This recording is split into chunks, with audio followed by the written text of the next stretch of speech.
The obligation to respect the inviolability of the United Nations premises and the obligation not to interfere with the United Nations property and assets must also be upheld in the context of armed conflict, as such inviolability and non-interference are essential to safeguarding the independent and effective performance of the functions of the organization under all circumstances. The Court acknowledges that the context of an armed conflict raises challenges, especially in the situation of potential loss of control by the United Nations over certain of its premises. However, it is for the United Nations to determine whether a particular facility remains the premises of the United Nations. In the view of the Court, such a determination by the United Nations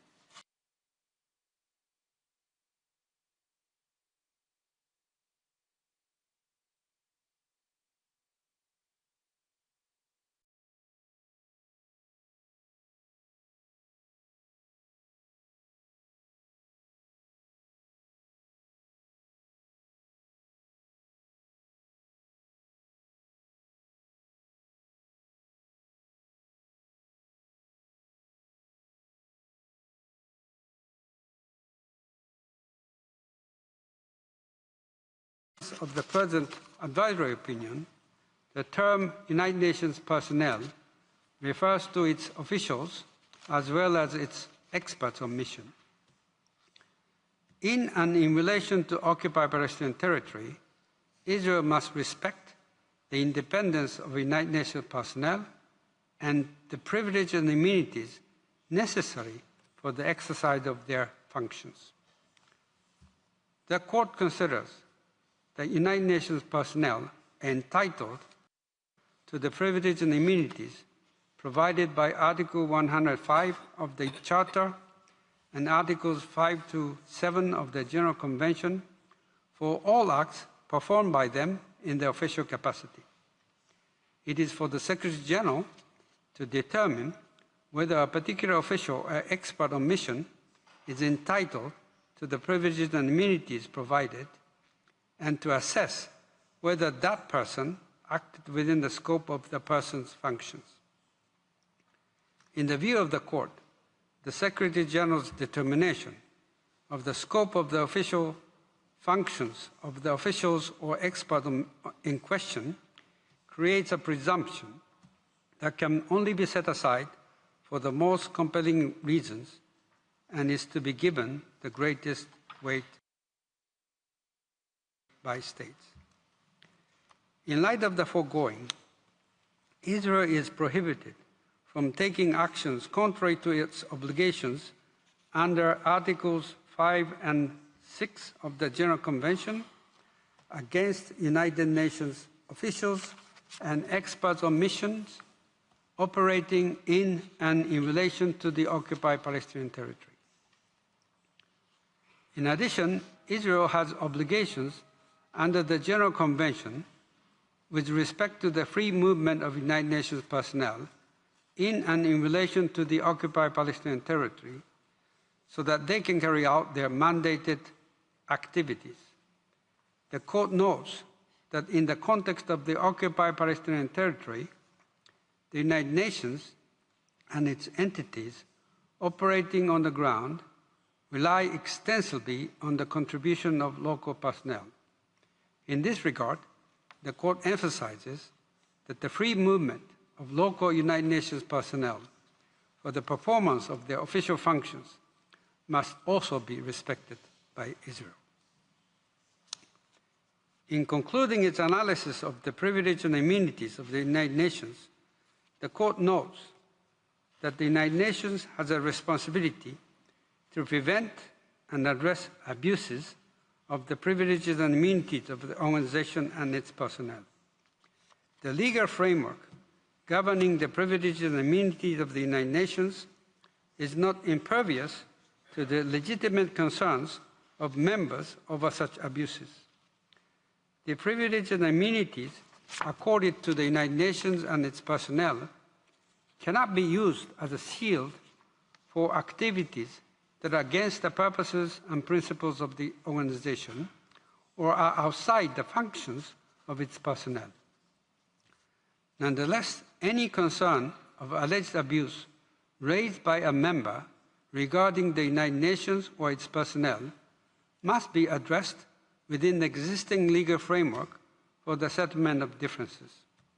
In any event, a member must not disregard its obligations under the Charter based solely on its unilateral assessment of the allegation.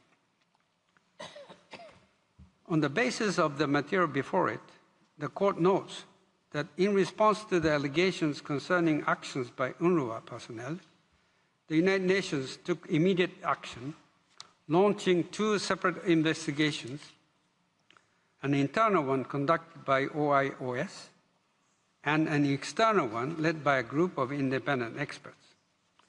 In the present context, it is important to reaffirm that a member has no right unilaterally to revoke the privileges and immunities accorded to the United Nations and its personnel, nor to abstain from performing the obligation that it has assumed. In the last section of its advisory opinion, the Court discusses the presence and activities of the United Nations in support of the right of the Palestinian people to self-determination. The Court is mindful that the present request for an advisory opinion has not arisen in isolation, but is situated in the context of Israel's prolonged occupation of the occupied Palestinian territory for more than 58 years, and the continued denial of the Palestinian people's right to self-determination. The Court recalls that Israel's territorial claim over East Jerusalem has long been declared null and void by Security Council Resolution 478, 1980 of 20 August 1980. The Court notes that the law to cease UNRWA operations in the territory of the State of Israel purports to apply to East Jerusalem. As an occupying power, Israel must refrain from extending its domestic laws to the occupied territory in any manner inconsistent with its obligation not to impede the Palestinian people from exercising its right to self-determination, including its inalienable right to territorial integrity over the entirety of the occupied Palestinian territory. Moreover, the humanitarian crisis in the Gaza Strip poses a direct risk to the living condition of the Palestinian people.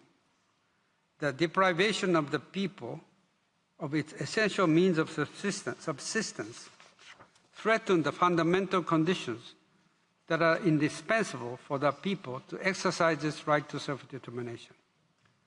Respect for the right to self-determination of the Palestinian people requires Israel not to prevent the fulfillment of the basic needs of the Palestinian people in the Gaza Strip, including by the United Nations, its entities, other international organizations, and third states.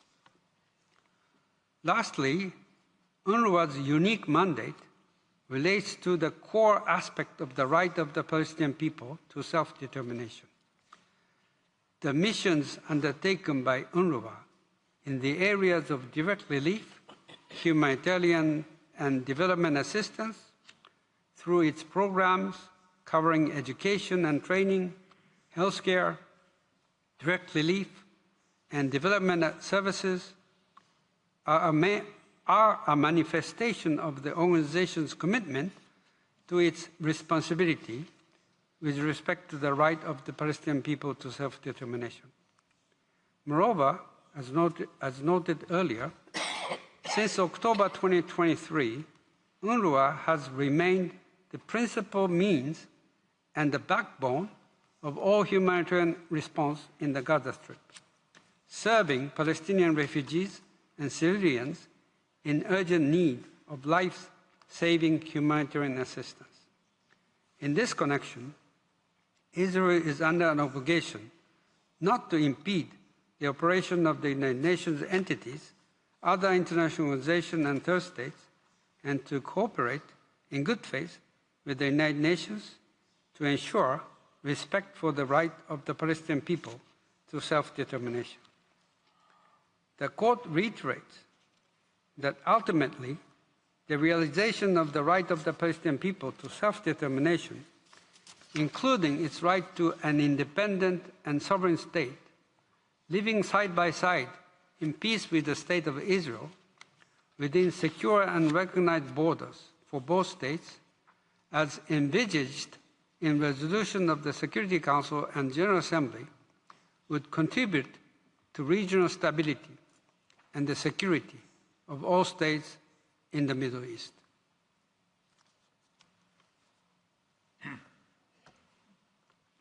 For these reasons, the Court unanimously finds that it has jurisdiction to give the advisory opinion requested.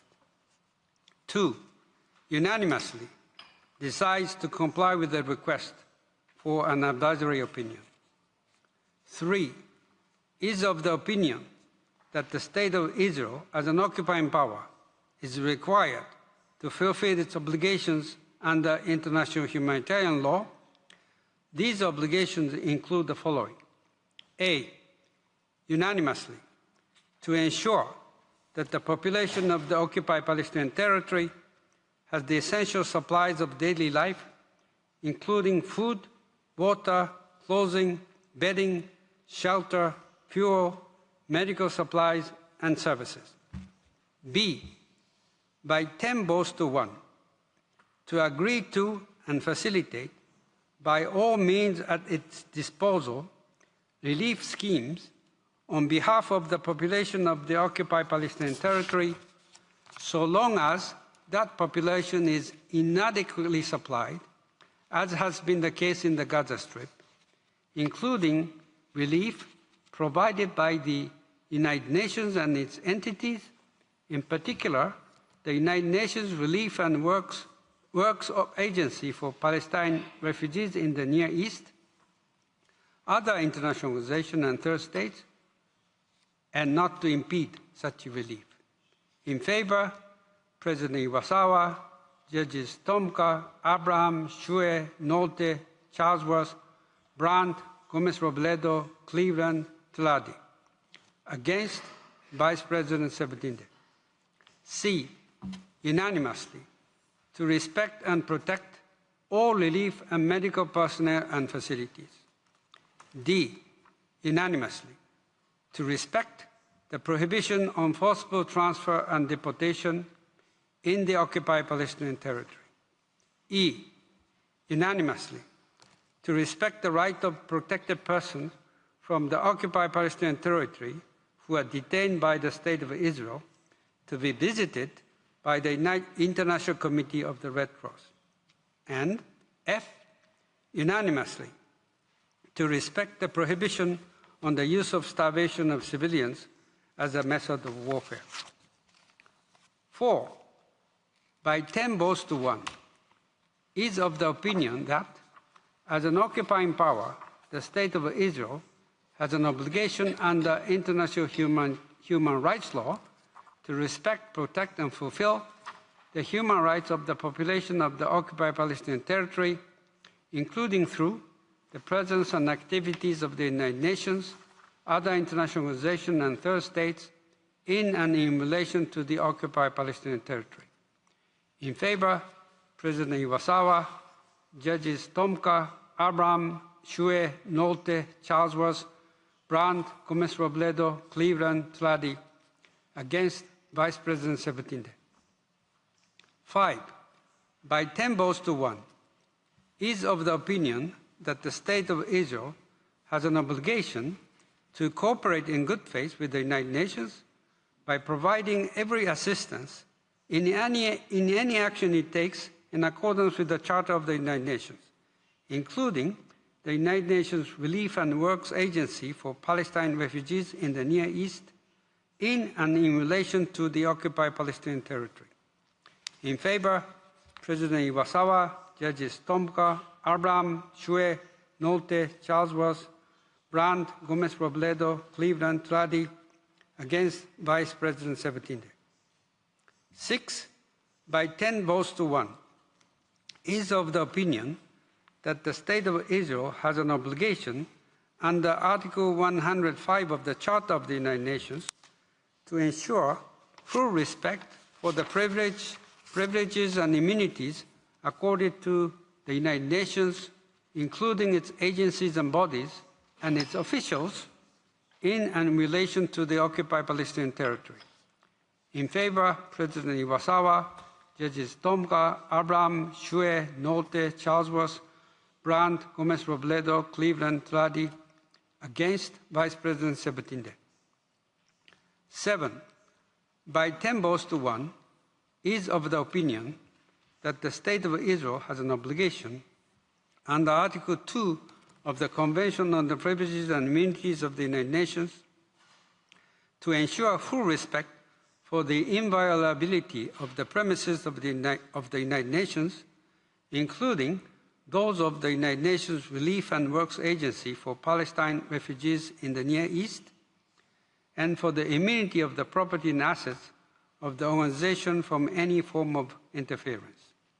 In favor, President Iwasawa, Judges Tomka, Abraham, Shue, Nolte, Charlesworth, Brandt, Gomez-Robledo, Cleveland, Tradi. Against, Vice President Sabatinde. 8, by 10 votes to 1, is of the opinion that the State of Israel has an obligation under Articles 5, 6, 7 of the Convention on the Privileges and Immunities of the United Nations to ensure full respect for the privileges and immunities accorded to the officials and experts on mission of the United Nations in and in relation to the occupied Palestinian territory. In favor, President Iwasawa, Judges Tomka, Abraham, Shue, Nolte, Charlesworth, Brandt, Gomez-Robledo, Cleveland, Tradi. Against, Vice President Sabatinde. I shall now call upon the Registrar to read the operative part of the opinion in French. Ces motifs, la Cour, 1, à l'unanimité, dit qu'elle a compétence pour donner l'avis consultatif demandé. 2, à l'unanimité, décide de donner suite à la demande d'avis consultatif. 3, est d'avis que l'État d'Israël, en tant que puissance occupante, doit s'acquitter des obligations qui lui incombent en vertu du droit international humanitaire. Ces obligations sont notamment les suivantes. A. À l'unanimité, faire en sorte que la population du territoire palestinien occupé dispose des produits essentiels à la vie quotidienne, notamment l'eau, la nourriture, les vêtements, le matériel de couchage, les abris et le combustible, ainsi que des articles et services médicaux. B. Par 10 voix contre 1. Accepter et faciliter dans toute la mesure de ses moyens les actions de secours faites en faveur de la population du territoire palestinien occupé, tant que cette population est insuffisamment approvisionnée, comme cela a été observé dans la bande de Gaza, y compris les actions de secours menées par l'Organisation des Nations Unies et ses entités, en particulier l'Office de secours et de travaux des Nations Unies pour les réfugiés de Palestine dans le Proche-Orient, et par des organisations internationales et des États tiers, et ne pas empêcher de telles actions. Pour M. Iwasawa, président, M. Tomka, Abraham, Mme Shue, M. Nolte, Mme Charlesworth, M. Brandt, Gomez-Robledo, Mme Cleveland, M. Tladi, juge, contre Mme Sebutinde, vice-présidente. C. À l'unanimité, respecter et protéger tout le personnel de secours et le personnel médical ainsi que leurs locaux. D. À l'unanimité, respecter l'interdiction du transfert forcé et de la déportation dans le territoire palestinien occupé. E. À l'unanimité, respecter le droit des personnes protégées du territoire palestinien occupé qui sont détenues par l'État d'Israël de recevoir la visite du Comité international de la Croix-Rouge. F. À l'unanimité, respecter l'interdiction d'utiliser contre les civils la famine comme méthode de guerre. 4. Par 10 voix contre 1, est d'avis que, en tant que puissance occupante, l'État d'Israël a l'obligation, en vertu du droit international des droits de l'homme, de respecter, de protéger et de réaliser les droits de l'homme de la population du territoire palestinien occupé, y compris par la présence et les activités de l'Organisation des Nations Unies, d'autres organisations internationales et d'États tiers dans le territoire palestinien occupé et en lien avec celui-ci. Pour M. Iwasawa, président, M. Tomka, Abraham, Mme Choué, M. Nolte, Mme Charlesworth, M. Brand, Gomez-Robledo, Mme Cleveland, M. Tladi, juge, contre Mme Sebutinde, vice-présidente. 5. Par 10 voix contre 1, est d'avis que l'État d'Israël a l'obligation de coopérer de bonne foi avec l'Organisation des Nations Unies en lui donnant pleine assistance dans toute action entreprise par elle, conformément à la Charte des Nations Unies, y compris par l'Office de secours et de travaux des Nations Unies pour les réfugiés de Palestine dans le Proche-Orient, dans le territoire palestinien occupé et en lien avec celui-ci. Pour M. Iwasawa, président, M. Tomka, Abraham, Mme Choué, M. Nolte, Mme Charlesworth, M. Brand, Gomez-Robledo, Mme Cleveland, M. Tladi, juge, contre Mme Sebutinde, vice-présidente. 6. Par 10 voix contre 1, est d'avis que l'État d'Israël a l'obligation, en vertu de l'article 105 de la Charte des Nations Unies, d'assurer le plein respect des privilèges et immunités accordés à l'Organisation des Nations Unies, y compris ses organismes et organes et à ses fonctionnaires, dans le territoire palestinien occupé et en lien avec celui-ci. Pour M. Iwasawa, président, M. Tomka, Abraham, Mme Choué, M. Nolte, Mme Charlesworth, M. Brand, Gomez-Robledo, Mme Cleveland, M. Tladi, juge, contre Mme Sebutinde, vice-présidente. 7. Par 10 voix contre 1, est d'avis que l'État d'Israël a l'obligation, en vertu de l'article 2 de la Convention sur les privilèges et immunités des Nations Unies, d'assurer le plein respect de l'inviolabilité des locaux de l'Organisation des Nations Unies, y compris ceux de l'Office de secours et de travaux des Nations Unies pour les réfugiés de Palestine dans le Proche-Orient, et de l'exemption des biens et avoirs de l'organisation de toute forme de contrainte. Pour M. Iwasawa, président, M. Tomka, Abraham, Mme Choué, M. Nolte, Mme Charlesworth, M. Brand, Gomez-Robledo, Mme Cleveland, M. Tladi, juge, contre Mme Sebutinde, vice-présidente. 8.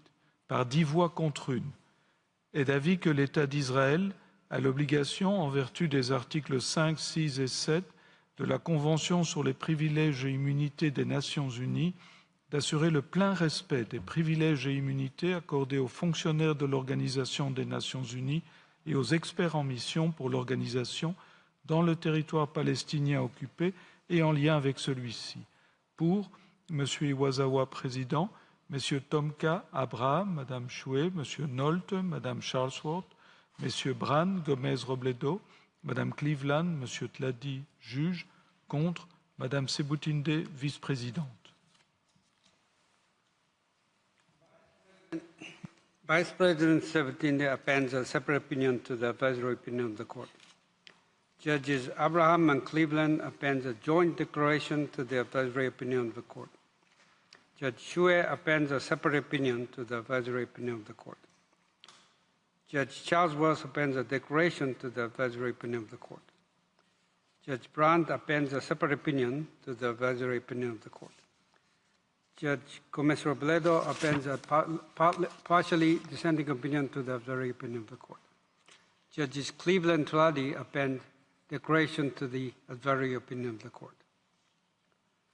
The text of the opinion is available from today in TypeScript. It will also be available almost immediately on the Court's website. The printed text will be available in the near future. As the Court has no other business before it, I declare the sitting closed.